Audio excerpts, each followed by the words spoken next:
Halo Bapak Ibu semuanya, ketemu saya lagi dengan Dr. Roni Tamba di channel Anak Sehat dan Berkualitas.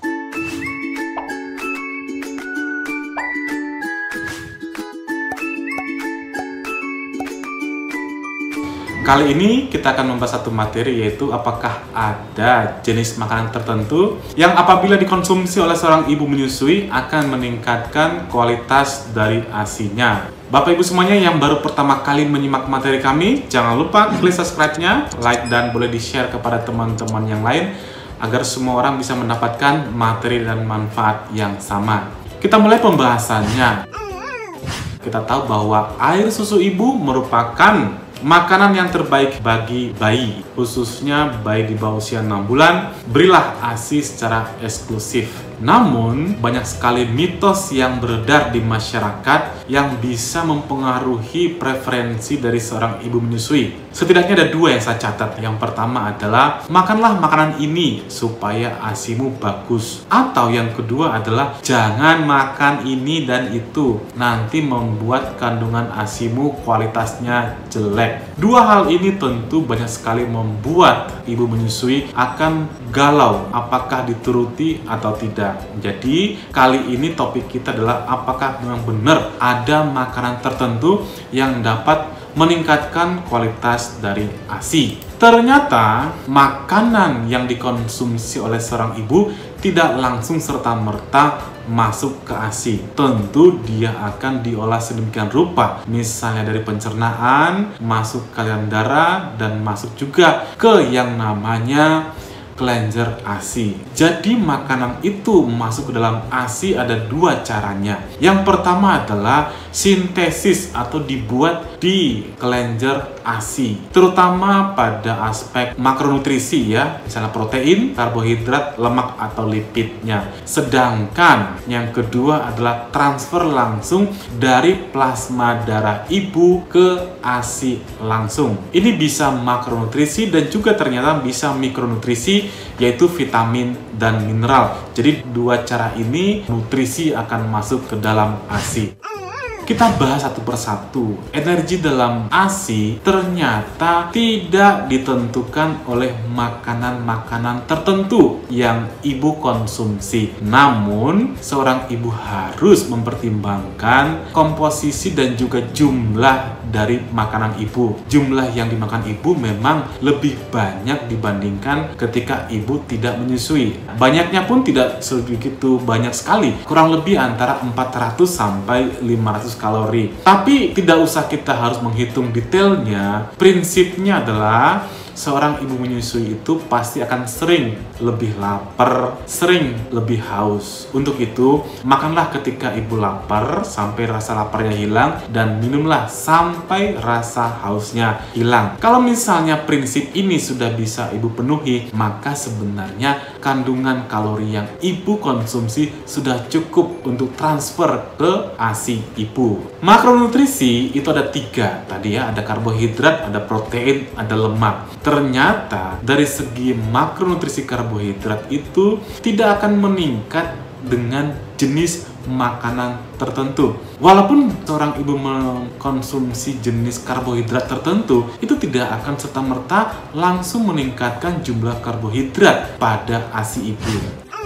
Sedangkan dari segi aspek protein, kandungan protein yang ibu menyusui konsumsi itu relatif cukup sebenarnya untuk kecukupan protein si bayi. Tapi ingat, jangan sampai kurang dan perhatikan jenisnya. Jenisnya artinya seorang ibu menyusui harus makan beragam jenis protein. Tentunya sumber protein itu ada yang nabati dan juga ada yang hewani. Jadi jangan seorang ibu menyusui hanya vegetarian, hanya mengkonsumsi protein dari nabati yang disebut dengan vegan. Karena kalau misalnya ibu menyusui itu vegan atau vegetarian, maka akan terjadi defisiensi mikronutrisi atau vitamin, misalnya vitamin B12.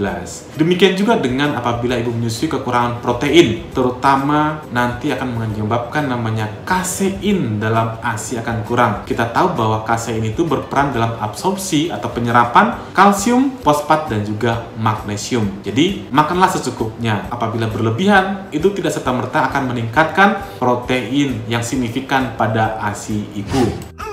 Demikian juga dengan lemak ya. Lemak itu sebenarnya ditentukan dari pengosongan yang efektif dari payudara ibu. Semakin ibu memperhatikan pengosongan payudara yang efektif, maka kandungan lemak dalam ASI-nya akan semakin tinggi. Tetapi tidak dipengaruhi oleh makanan tertentu atau makanan sumber lemak ibu. Apabila misalnya ibu mengkonsumsi lemak terlalu tinggi, bukan lemak pada ASI-nya yang tinggi, tapi akan membuat efek negatif pada ibu menyusui itu sendiri. Tetapi yang perlu diperhatikan ternyata jenisnya yang harus kita perhatikan, yaitu ibu menyusui sebaiknya mengkonsumsi sumber jenis lemak dari rantai panjang tak jenuh, LC PUFA, misalnya dari ikan-ikanan. Tentu nanti asam lemak yang dihasilkan oleh asam lemak rantai panjang tak jenuh ini akan menghasilkan misalnya nih DHA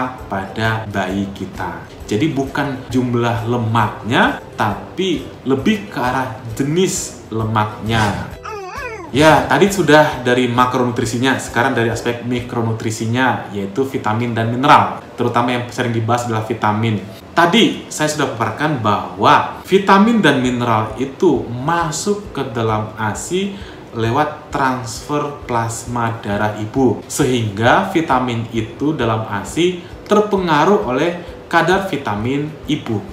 Misalnya vitamin-vitamin yang larut dalam air, misalnya vitamin C, vitamin B, dan lain sebagainya. Nah, ini biasanya berpengaruh tapi dalam tahap tertentu.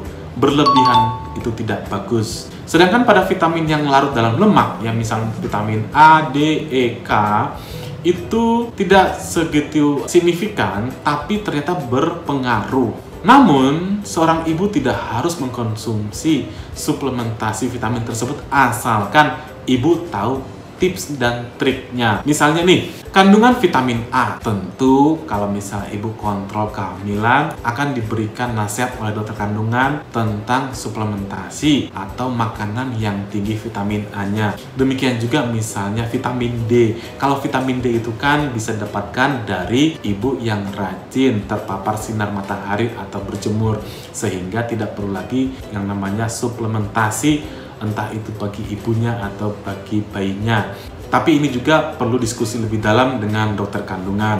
Vitamin K, misalnya vitamin K itu kan sudah diberikan sejak bayi lahir, disuntikan pada saat bayi lahir. Sedangkan mikronutrisi lain misalnya zinc dan juga zat besi tidak terpengaruh oleh makanan tertentu dari seorang ibu, karena kandungan zat besi pada ASI itu relatif sama. Kandungan besi pada bayi itu lebih banyak dipengaruhi ketika ibu mengkonsumsi suplementasi dan makanan yang tinggi zat besi ketika ibu hamil. Sedangkan pada rasa ASI tentu sedikit banyak terpengaruh dari jenis makanan ibu. Jadi sini rasa ASI, misalnya nih ya, jika ibu mengkonsumsi bawang atau cabai, tentu ini juga akan berpengaruh pada rasa ASI. Sebenarnya kita ketahui bahwa bayi itu sudah mulai mengecap jenis makanan sejak dalam kandungan, ketika dia sudah mengecap yang namanya air ketuban. Jadi penentuan preferensi dari makanan si anak itu sudah bisa kita tebak dari jenis makanan ibunya. Nah, apakah ada makanan tertentu yang meningkatkan produksi ASI?